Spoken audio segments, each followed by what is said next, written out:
Recent archaeologists have just discovered even more information about the city of Sodom and Gomorrah. So for those of you who don't believe the Bible, well, at least you can believe archaeologists and science, right? So I'm up here on the site, and this is the site that the archaeologists associated with Gomorrah. So here you can see that ashy layer that's just underneath the surface.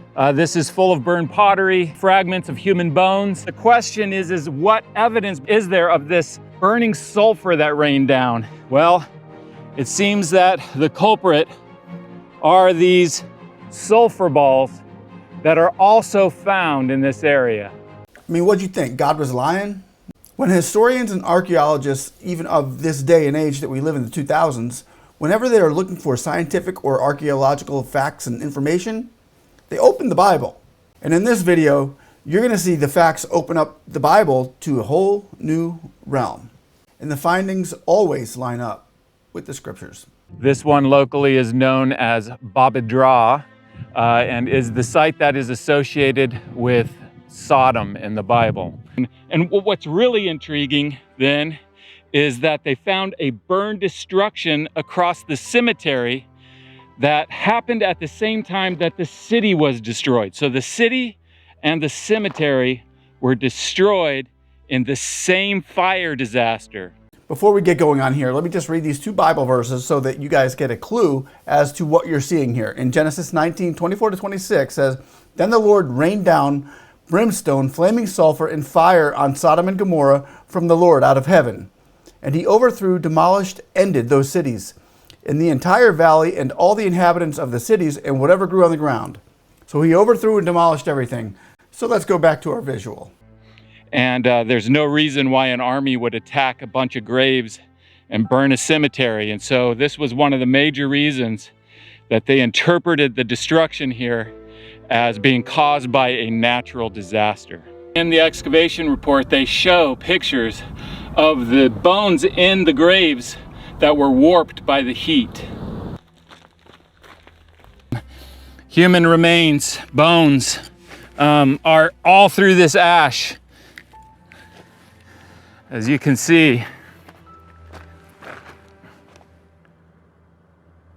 there's this destruction layer is filled with human bone remains. Here's some ribs found in this area, burned pottery, a total burn destruction. The excavators here, the main excavator here is Walter Rast, who excavated also at Babadrah. And he describes what they found in the excavations here at GOMORRAH. He writes, "The burnt debris covering this site has appeared in almost every area excavated. Whatever the cause, it was certainly a tragedy. Obviously, the town suffered a severe fire and was forever abandoned." Now, despite Walter Rast being a secular archaeologist, his conclusion about what he found in the excavations at Babadrah and here in GOMORRAH were these. He says this, "In the author's opinion, the vicissitudes of these two early Bronze III cities of Babadrah and GOMORRAH may well be reflected in the stories of Sodom and Gomorrah in the Bible." Now, to see what kind of a picture we're getting here from a book that was written over 6,000 years ago, so being that Abraham was the only one who witnessed this ordeal, I think we're getting a pretty decent picture. But the next problem that people start having in the Bible, okay, it rained sulfur. We get it. It rained sulfur. They got that part right. But then it says in verse 26, "But his wife looked back behind him, and she became a pillar of salt." That didn't happen. Ain't no way that anybody could just turn around and become a pillar of salt. Well, if we now go back to the Archaeologists, we have some new information that just came out of Forbes magazine. Even I found this one pretty cool. Let me know what you think. They say Tel el-Hammam, which they're talking about Sodom and Gomorrah, was not the only city to be destroyed that day. 22 kilometers to the west lay the city of Jericho. Remember, the walls of Jericho came tumbling down. This city was destroyed on a similar time scale as Tel el-Hammam, and the city walls along with the buildings tumbled and the city burnt to the ground. Storerooms caught on fire, causing pottery and burst. Human bones were found shattered and mixed in with the ruin in Jericho. The main fortification of the city in the direction of Tel el-Hammam collapsed. However, no evidence extremely high temperatures like melted pottery or mud bricks were found. So they're saying it wasn't Sodom and Gomorrah fire that burned Jericho down, it was just the tumbling of the buildings. But then it says, the entire ancient city had another strange characteristic. It was covered in salt. After excavators would finish for the day, dew would often come and condense in the excavated walls overnight, Wes told me. When they returned in the morning, the destruction layer often was marked by a white crust of salt that had leached out overnight. Where did the salt come from? It seems that the sheer amount of salt is most likely tied to the meteor impact. They're saying a meteor might have hit over there as well. Fire. Now, when I first saw this display, I got really excited and I went and scoured the archaeological sites searching for sulfur balls, and I couldn't find any anywhere. And so one day I was guiding a well-known geologist through this area, and I brought him here to this museum. I showed him this display, told him my dilemma, and he said, oh, well, these would not be preserved on land. They would only be preserved in water.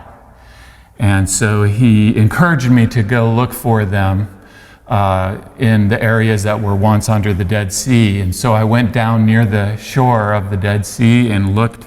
So now he goes to the Dead Sea.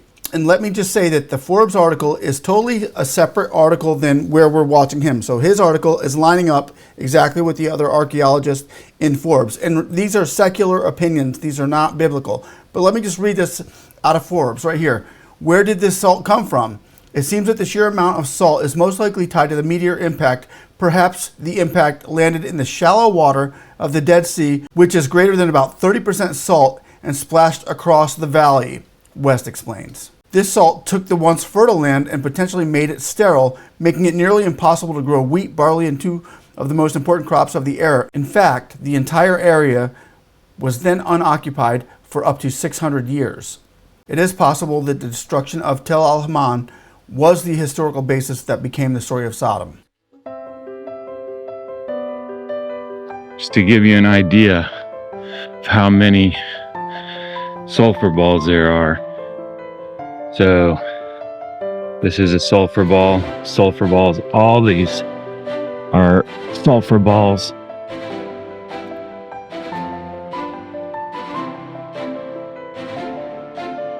So where are these sulfur balls coming from? They're coming from this geological formation. You can see sulfur balls, what is called in situ, in place. They're placed right here in this particular layer. I'm gonna burn one of these sulfur balls just to show you how flammable they are. I gotta be careful because, man, when you get a whiff of these things, it's really nasty.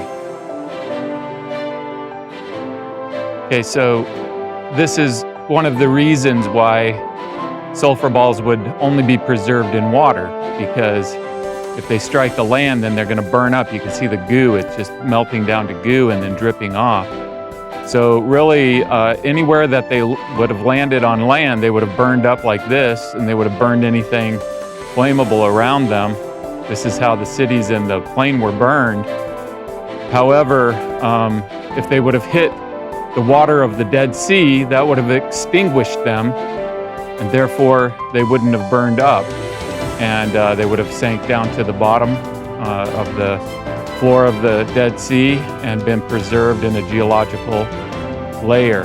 The rainbow, God's promise that he would never flood the world again. It has been used as a symbol by those who lived as they did back in the day of Sodom and Gomorrah, a place where the promise of the rainbow just couldn't save them though. However, instead of water, God used fire from the sky to destroy that wicked land. Now, I'd be worried about climate change too if I lived in a land that practiced sodomy and Gomorrah. But just as the naysayers were saying about Noah, water from the sky, you're crazy, what's rain? Well, they didn't know because water came from the ground and watered the earth. If God told Noah to load the ark with 2 gay cows and 2 gay pigs and, well, you know what I'm saying, well, we wouldn't have any cows or pigs today. Noah loaded the ark with every animal of each kind, 1 male, 1 female, so that the earth could continue to produce and multiply God's creation. Now in the year 2000s, mankind is saying once again, your God isn't real and call his living word a lie. They say there's no Jesus and there was never rain or fire over Sodom and Gomorrah. I'm here to tell you now that not only the good news of Jesus is alive and well inside of us, because well, my spirit's full of joy when I mention his name, and your spirit will be full of joy when you mention his name too. And if America doesn't turn from their evil thoughts and ways, whatever God's final justice on the climate is, it's justified because God is a just God. If you don't believe in God, you probably hold science as one of your gods. And you probably hold the government as your key authority or king. So let me help you out on the science part first. Sodom and Gomorrah was studied recently by historians and archaeologists, and this is what they found in that dry and burn-up land. Sodom and Gomorrah, notoriously sinful cities in the biblical book of Genesis, destroyed by sulfur and fire because of their wickedness. And Genesis 19:24 says, Sodom and Gomorrah, along with the cities of Admah, Zebulun, and Zoar, Bela, constituted the 5 cities of the plain. And they are referenced throughout the Old and the New Testament and the Quran. Now, for some of us out there who have read the Bible and have gone to church and have felt the presence of the Holy Spirit and God himself come upon our lives, we don't need the archaeologists and the scientists to tell us that God is real as they go back into the books and the archives to dig him out and find out that he is, because we just know in our hearts, and we know that it's true because there's something inside of us. His name is Jesus, and that's the part that I'd like to bring you all out to. And if you're not that person who has gone into the Bible and you need things like this to, to teach you along the way that yes, it's awesome, it's real, and it's true. But the love of God is so much stronger than even the facts that the scientists and the archaeologists are bringing out into the open, saying, yeah, it's true. I just want you all out there to know that God will meet you where you're at. He's going to find you, and when his love catches up to you, enjoy the ride. I just want to say, I love you. I bless you all. I want to say thank you all for watching. Like, subscribe, and I hope you enjoyed this segment of Speak and See. I want to thank you all again. We'll see you on the next one. Love you all. Bye-bye.